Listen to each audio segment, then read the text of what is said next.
Text মানে type টুল। Text বলতে type টুল। এখন আপনি যে ডিজাইনিং করেন না কেন সেটার আগে কি করতে হবে? অবশ্যই লিখতে হবে, কারণ না লিখলে মানুষ বুঝবে না আপনি আসলে কি বোঝাতে চাচ্ছেন, তাই না? তো এটার জন্য আমরা লেখাটা অনেক টাইপের হইতে পারে, অনেক স্টাইলের হইতে পারে, অনেক ভাবে আমরা বসাইতে পারি। হ্যাঁ, তো এই টাইপ টুলটা, হ্যাঁ, বা টেক্সট লেখাটা কিন্তু ডিজাইনের ক্ষেত্রে অনেক গুরুত্বপূর্ণ একটা বিষয়, তাই না? মেসেজ দেওয়ার জন্য। কারণ আপনি একটা ডিজাইন করবেন একটা ব্র্যান্ডের হয়ে, হ্যাঁ, তখন কি সে যদি নাই পড়তে পারলো, নাই বুঝতে পারলো, তাহলে তো সেটা কিনবে না, তাই না? ওকে, তাহলে এই জায়গায় দেখেন একটা লেখা আছে টাইপ টুল, তাই না? এই টাইপ টুলের নিচে আরো কিছু টুল আছে। হ্যাঁ, অনেকগুলো, হ্যাঁ অনেকগুলো আছে টাইপ টুল, অনেকগুলো আছে। এর মধ্যে আমাদের সব থেকে বেশি প্রয়োজন হয় যেটা টাইপ টুলটা। তো আমরা যদি প্রথমে এই টাইপ টুলটাকে সিলেক্ট করি, আমরা টাইপ টুলটাকে সিলেক্ট করার পর আপনারা একটু খেয়াল করেন, আমি যদি আমার আর্টবোর্ডের এখানে নিয়ে আসি টাইপ টুলটা, নিয়ে আসার পর আপনি দেখতে পাচ্ছেন এই মাউসের আইকনটা আমার চেঞ্জ হয়ে গেছে। হ্যাঁ, আমার কি হয়েছে, চারপাশে একটা বর্ডার, চারপাশে একটা বর্ডার আছে না আইকনের, মাঝখানে আয়ের মতো আছে, আর উপরে একটা মানে যে, হ্যাঁ কার্সর, এক্স্যাক্টলি, জি জি অ্যারো, ওটা কার্সর আর কি। এটা মানে কি, এরকম যদি আপনি দেখেন চারপাশে বর্ডার, তাহলে আপনি বুঝবেন যে, হ্যাঁ হ্যাঁ, আপনাকে যেটা বুঝতে হবে সেটা হচ্ছে আপনাকে লেখা স্টার্ট করতে বলতেছে, মানে শুরু, নতুন করে শুরু হবে। ওই যে পেন টুলের কথা মনে আছে? হ্যাঁ, ওটার আইকন একরকম, এটার আইকনটা আরেক রকম।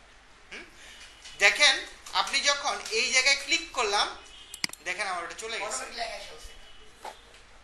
আপনি এটাকে একটু বড় করেন ফন্টটাকে, দেখেন লেখার সাথে সাথে আমার এখানে কি লেখা আসছে, কি আসছে পিছন থেকে? Lorem ipsum. লরেম ইপসাম মানে কি? হ্যাঁ, শুরু করেন, আপনি বলেন।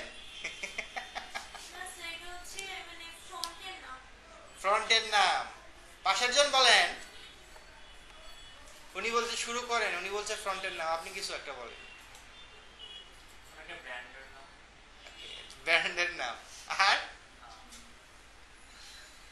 লরেম ইপসাম মানে যেটা হচ্ছে, বলো তুমি বলো, লরেম ইপসাম মানে কি? লরেম ইপসাম মানে এটার কোনো মানে নাই, কত কিছু বলে ফেলছে। এটা হচ্ছে ডামি টেক্সট, ডামি বুঝিত। মানে আমরা যখন কোনো কিছু ডিজাইন করি না, তো সেই ডিজাইনের ক্ষেত্রে অনেক সময় ধরেন অ্যাবাউট আস, আপনি লিখবেন অ্যাবাউট আস, লিখছেন, নিচে আমরা প্যারা লিখি না। এখন ধরেন যে আপনি জানেন না কি লিখবেন, বা আপনি কোনো অনলাইনে কাজ করতেছেন জানেন না, যদি আরেকজনটা লিখেন তাহলে কপিরাইটের ইস্যু থাকতে পারে। তখন আমরা কি করি, এরকম লরেম ইপসাম লিখে দিই। এখন এ বি সি ডি এভাবে লেখা আসলে এটার কোনো ঠিক না। তো লরেম ইপসাম লিখলে লেখার মতো দেখা যাবে, সুন্দর। এবং আপনি যদি ফ্লায়ার দিয়ে সার্চ দেন না গুগলে, অনেক দেখবেন কি অ্যাবাউট আস এর নিচে লেখা আছে লরেম ইপসাম, দেখবেন লরেম ইপসাম ডট ডট এই টাইপের লেখা থাকে। কেন থাকে? এটা ডামি টেক্সট। তাহলে তখন সে বুঝবে ও আচ্ছা, এই অ্যাবাউট আস এর নিচে আমার কিছু প্যারা হবে লেখা, কিন্তু আপনি তো এটা ফাঁকাও রাখতে পারবেন না। বুঝাইতে পারছি এখন? এর জন্য এটাকে আমরা বলি ডামি টেক্সট। যদি আমরা বলি যে ডামি টেক্সট বসাই দেন, ডিজাইন করার সময় বলি ডামি টেক্সট বসাই, আমি জানি না কি হবে, তখন আমরা ডামি টেক্সট বসাই দিই। এটা যে কোনো ফ্রন্টে আমরা ডামি টেক্সট বসাই দিই। যে কোনো ফ্রন্ট না, ডিজাইন আমরা যে ফ্রন্টে ইউজ করব। ক্লিয়ার? Lorem ipsum. ওকে, এই লরেম ইপসামের পর আপনি দেখছেন, একটু সবাই এদিকে তাকান, এই চারপাশে লরেম ইপসামের ঠিক চারপাশে একটা কালো বর্ডার আছে। এই বর্ডার দিয়ে কি বুঝতেছেন?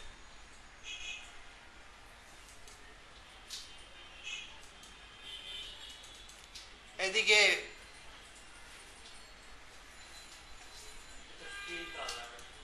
হ্যাঁ, বর্ডার দিয়ে কি বুঝতেছি? বর্ডার দিয়ে আমরা যেটা বুঝতেছি তার মানে হচ্ছে আমার এই টেক্সটটা সিলেক্ট অবস্থায় আছে। বুঝাইতে পারছি? এখন যদি আপনি ব্যাক স্পেস দেন দেখবেন আমার এই লরেম ইপসাম চলে যাবে। দেখেন ব্যাক স্পেস দিলাম, আমরা লিখতে পারতেছি। হ্যাঁ, এখন আপনি বলতে পারেন যে এইটা সিলেকশন করে, আমরা তো সিলেকশন টুল দিয়ে এটাও সিলেক্ট করতে পারি। হ্যাঁ, এটাও সিলেক্ট আছে। এখন যদি আপনি এটা ব্যাক স্পেস দেন পুরোটাই চলে যাবে, এখানে লেখার কোনো অপশন পাবেন না। বাট লেখার জন্য আপনাকে যেটা করতে হবে, ট্যাব টুলে এসে আপনাকে এটাকে সিলেক্ট করে তারপরে আপনি ব্যাক স্পেস দিলে এটা চলে যাবে। কথা বুঝাইতে পারছি? ওকে, আরেকটা জিনিস একটু ভালো করে খেয়াল করে দেখেন, এখানে ক্লিক করলে কি বুঝতেছেন? আমার আবার নতুন করে লেখা আসবে না, কারণ কি আমার চারপাশে একটা বর্ডার চলে আসছে। আবার ঠিক আপনি যদি ফ্রন্টের আশেপাশে রাখেন, এই যে দেখেন ফ্রন্টের এইদিকে বা ভিতরে, দেখছেন আপনার এইটা নাই, চারপাশে বর্ডারটা নাই। তার মানে এখানে কি বোঝাচ্ছে? সেখানে যেটা বোঝাচ্ছে যে তুমি যদি এখন এখানে একটা ক্লিক করো তাহলে এই লেখার সাথে অ্যাড হয়ে যাবে। এখন তুমি এটাকে বাদও দিতে পারো, কিছু লিখতেও পারো। দেখেন আমি এখানে ক্লিক করলাম, দেখেন এটা অ্যাড হয়ে গেছে, কার্সর দেখেন ডট ডট করতেছে। এখন ব্যাক স্পেস দেন, এদিকে দিকে চলে আসতেছে, এদিকে চলে আসতেছে। হ্যাঁ, আমি যে এরোগুলো দিচ্ছি আর কি। হ্যাঁ, আবার ব্যাক স্পেসে চলে যাচ্ছে। আপনি আবার নতুন করে লিখবেন, লিখেন, মানে এটার মধ্যেই সবকিছু হচ্ছে আমার। ক্লিয়ার? আর যদি আমি এখন এইখান থেকে দেখেন এই যে এই জায়গায় লিখি, তাহলে দেখেন আমার নতুন করে একটা লেখা হচ্ছে, ওটার সাথে কিন্তু অ্যাড হয় নাই। এটুকু কি আমরা বুঝতে পারছি? এটার মধ্যে কোনো কোশ্চেন আছে কারো?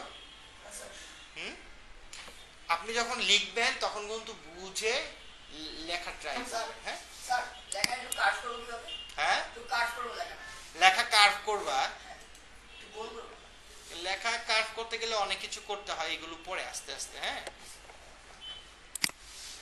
আচ্ছা, এখান থেকে দেখেন আমরা যেটা বললাম লরেম ইপসাম, এই যে লরেম ইপসাম যদি লিখেন, এই যে জাস্ট এই যে লরেম ইপসাম, আর কিছু নাই, জাস্ট এই দেখেন এখানে লেখাগুলো চলে আসছে। এই যে এখান থেকে আমরা কি করি, এখানে যাই, ক্লিক করি, দেখেন জেনারেট করি, দেখুন এই যে লেখাগুলো আমরা কপি করে বসাই দিই। এবং আপনি যখন জায়গা নেবেন এই লরেম ইপসাম এই লেখাগুলোই এখানে আসে, যত বড় জায়গা নেবেন এই লেখাগুলোই আসে।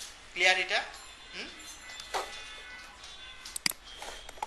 আচ্ছা, এটুকু আমরা বুঝতে পারলাম, ভালো। আমরা এটাকে একটু ছোট করে দিই, ফ্রন্টটাকে ছোট করে দিলাম। ফ্রন্ট ছোট বুঝি তো, তাই না? এটাকে আমরা একটু বড় করে দিলাম, ফ্রন্টটা থাকুক। মারিয়া প্রো নামে একটা ফ্রন্টের নাম জানি তো আমরা কিছু, ফ্রন্টের কিন্তু অনেক নাম আছে, তাই না? আচ্ছা, এগুলো নিয়ে কথা বলবো পরে।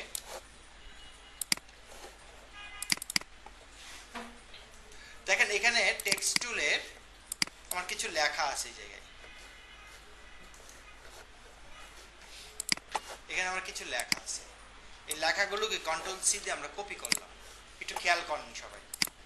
কপি করার পর জাস্ট টাইপ টুলটা আছে না, টাইপ টুলটা নিয়ে এই জায়গায় আমরা যদি একটা ক্লিক করি তাহলে যে লরেম ইপসামই আসবে না, আমার সিলেক্ট আছে না। এখন কন্ট্রোল ভি দিলে কি হবে, লরেম ইপসাম চলে গিয়ে আমার ওই লেখাটা আসবে না। এটুকু কি করে কোনো কোশ্চেন আছে? নাই। কন্ট্রোল ভি, আসছে লেখাটা আমার। এখন এই যে আমার লেখাটা আসছে না, লেখাটা কি হয়েছে, আর্টবোর্ডের বাইরে একদম এই যে এরকম লম্বা লম্বা চলে গেছে, তাই না? লম্বা লম্বা ভাবে চলে আসছে। এই যে লম্বা লম্বি ভাবে যে চলে আসে, হ্যাঁ, এটাকে আমরা বলি পয়েন্ট টাইপ টুল। ক্লিয়ার? পয়েন্ট টাইপ টুল। এবং এই পয়েন্ট টাইপ টুল আসার পর এখন যদি আপনি এভাবে লিখে, এখন যদি এখান থেকে কার্সরটা রেখে আপনি যদি এন্টার দেন না, ফন্ট নিচে নিচে ভাঙবে। বাট এটা কখনোই করা উচিত না। কেন উচিত না?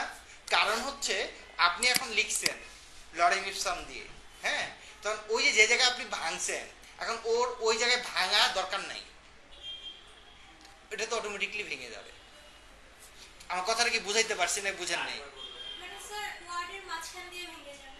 হ্যাঁ, ওয়ার্ডের মাঝখান দিয়ে। এখন ধরেন আমি লরেম ইপসাম বসাইছি এই জায়গায়, আপনি একটু ভালো করে খেয়াল, আবার বলবো না? বুঝতে পারছেন? সবাই বুঝতে পারছেন? মানে ভাঙলে কি হবে, এন্টার দিলাম, আমি ভাঙলাম। এখন আপনার ধরেন কি নাম আছে মাই নেম ইজ শরীফ, এখন মাই নেম ইজ শরীফটা আমার পুরাটাই দরকার। এখন ওই যে এন্টার দিতে দিচ্ছেন মাই নেম শরীফটা, শরীফ দেখুন শরীফ নিচে নেমে আসছে, কেন? ওটা এন্টার দিচ্ছে, কেন? আমার ওখানে দরকার নেই। হ্যাঁ, তো এরকম ভাবে আমরা এন্টার দেবো না। এরকম ভাবে যদি আমরা লম্বা লম্বি আসে তাহলে এটাকে আমরা বলবো পয়েন্ট টাইপ টুল। লম্বা লম্বি। এরপর আরেকটা দেখেন, আমরা এটা এখানে রাখলাম, আবার এখান থেকে আমরা টাইপ টুলটা নিয়ে জাস্ট এইখান থেকে টাইপ টুলটা আবার নতুন করে নিছি, নিয়ে ড্র্যাগ এন্ড ড্রপ করে আমরা একটা জায়গা করে দিলাম এই যে পর্যন্ত। দেখছেন একটা এরিয়া চলে আসছে না? এই এরিয়ার মধ্যে দেখেন কিছু লেখা আসছে, যে লরেম ইউসুফ, যেই লেখাগুলো আপনাদের দেখাইছি সেম লেখা। এখন যদি আমি কন্ট্রোল ভি দিই কি হবে? আমার একটা পেস্ট করা আছে না এই লেখাটা, হ্যাঁ এই লেখাটা পেস্ট করা আছে না? এখন কন্ট্রোল ভি দিলে কি হবে? এটা সরে গিয়ে কি আমার এই লেখাটা চলে আসছে না? হ্যাঁ এখন দেখেন এই যে আমরা যে লেখাটা লিখছি না, এইটাকে আমরা বলি এরিয়া টাইপ টু, মানে এটা একটা এরিয়ার মধ্যেই থাকবে। এখানে আমি ভাঙা টাঙার কিছু দরকার নেই। এই দেখেন এটাকে ধরে আপনি এইভাবে টানে নিয়ে দেখেন, এইভাবে টানে নিয়ে দেখেন, মানে সুন্দর যেভাবে টানবেন ঠিকভাবে আসতে থাকবে। সে অটোমেটিকলি কি হবে? অটোমেটিকলি ঠিক হয়ে যাবে। আমার কথা কি বুঝতে পারছেন? ওকে, এই যে দেখেন এই যে আমরা লিখলাম না এরিয়া টাইপ টুল, হ্যাঁ এই এরিয়া টাইপ টুলের ঠিক নিচে আপনার দেখেন একটা লাল একটা আইকন দেখা যাচ্ছে, যে লাল, তাই না? এই লাল যে আইকনটা দেখা যাচ্ছে সেটা মানে কি? সেটার মানে হচ্ছে আমি যে লেখাটা লিখেছি সেই জায়গায় আরো লেখা আছে, বাট দেখা যাচ্ছে না। কারণ কি? কারণ হচ্ছে আমার লেখা বেশি, জায়গা কম ছিল।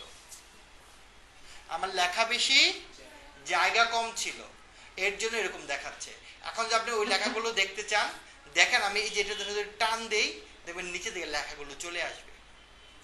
যখন শেষ হয়ে যাবে তখন দেখবেন কি আর এই লালটা নাই। বা এই যে এই জায়গায় আপনি একটা ডাবল ক্লিক করেন, অ্যাডজাস্ট করে দিবে। বাট আমি অ্যাডজাস্ট করলাম না, এটা ধরে ড্র্যাগ এন্ড ড্রপ করে নিচে নিয়ে আসলাম। এই যে দেখেন আমার সবগুলো লেখা চলে আসছে, দেখেন এখানে লালটা আর নাই। কারণ আপনি নাও তো জানতে পারেন যে আসলে লেখাগুলো যা আছে আমি জানি না। এটুকু কি বুঝাইতে পারছি? এটুকু বুঝছেন আপনারা? পিছনে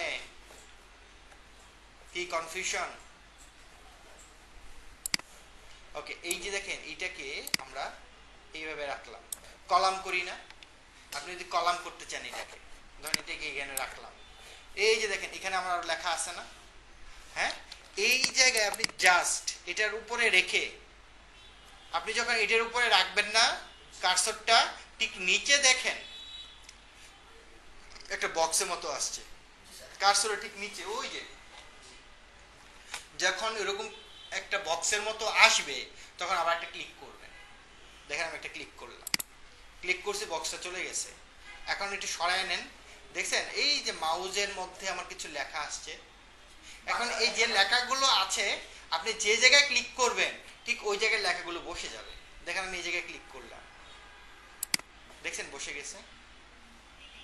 আবার এই জায়গা থেকে ক্লিক করেন, আবার এই জায়গায় বসায় দেন, দেখেন এই জায়গায় বসে গেছে। এখন আমার আর নাই, দেখেন একটা কলাম হয়ে গেছে। এবং এটাকে আমরা ছোট বড় করতে পারি যদি এভাবে টান দেন, এই যে দেখেন, আবার যদি এটাকে টান দেন, এই যে দেখেন, আবার এটাকে টান দেন, এই যে এই যে মানে আমরা আমাদের মতো করে অ্যাডজাস্ট করে নিতে পারবো। যেভাবে টান দেন না কেন ওইভাবে যাবে। তিনটা কলমে ইউজ, আমি তিনটাই করছি। আপনি যদি আরো করতে চান তাহলে আরেকটু ছোট ছোট করে নিতে হবে, কারণ আমার লেখা যতটুকু আছে এরপরে তো আর নাই। আপনি 5টা 6টা করেন কোনো সমস্যা নেই, এই আর কি সবই করা যাবে। ক্লিয়ার এইটুকু? এটা করার পর এখন আমার কলামগুলো দরকার নেই, এই জায়গায় একটা ক্লিক করেন, এই জায়গায় একটা ক্লিক করেন, এটা চলে যাবে। আবার এখানে একটা ক্লিক, এই জায়গায় এই যে এখানে, হ্যাঁ এই জায়গায়